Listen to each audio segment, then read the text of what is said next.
Hey,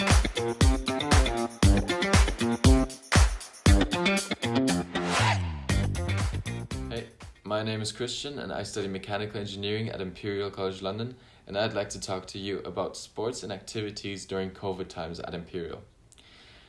Especially right now, Imperial is placing the health and safety of every single individual above all else, which means that the college abides by all governmental regulations and laws. This also means for us that there are certain limitations to the clubs and societies that can work and run at the moment. I, for example, am part of Imperial's futsal team, where we play five-a-side football against each other. We now have to play on a 12-person rota, where 12 people get to be in the gym at a time. And we rotate every single week, which means we do get to play at least a bit. Also, many of the leagues have been suspended, but instead we're holding tournaments amongst each other.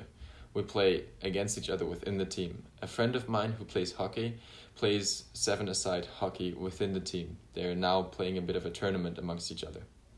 So essentially, clubs are continuing. Sports have quite a few exemptions from some of the laws with greater numbers of people that can meet up.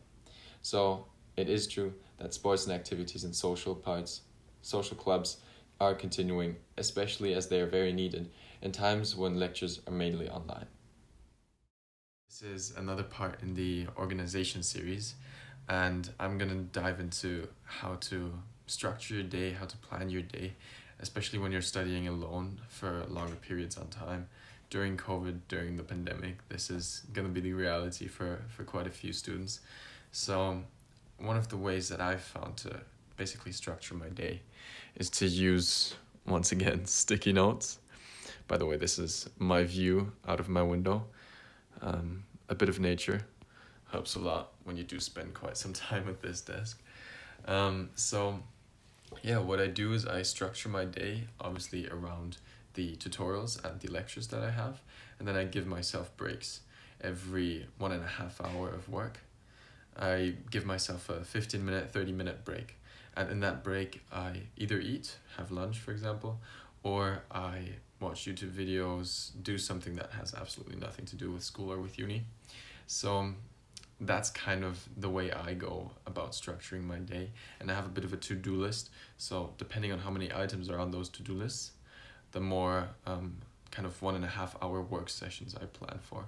And I try to be as productive as possible to get my work done in 1.5 hours strictly. So if I have a tutorial sheet, something that helps me a lot is that time limit, because then I know that if I spend any longer than 15 minutes on a single question, I just move on, I scrap the question, I do something else, I do the next question and come back to that question in a tutorial, because I really don't want to be wasting my time on a question in the tutorial sheet when I can just go and ask in the actual tutorial about that question. So yeah, you have to know how to move on from a certain question, and you have to basically stick to a certain time plan and structure. At least that's what helped me quite a lot in studying in these times.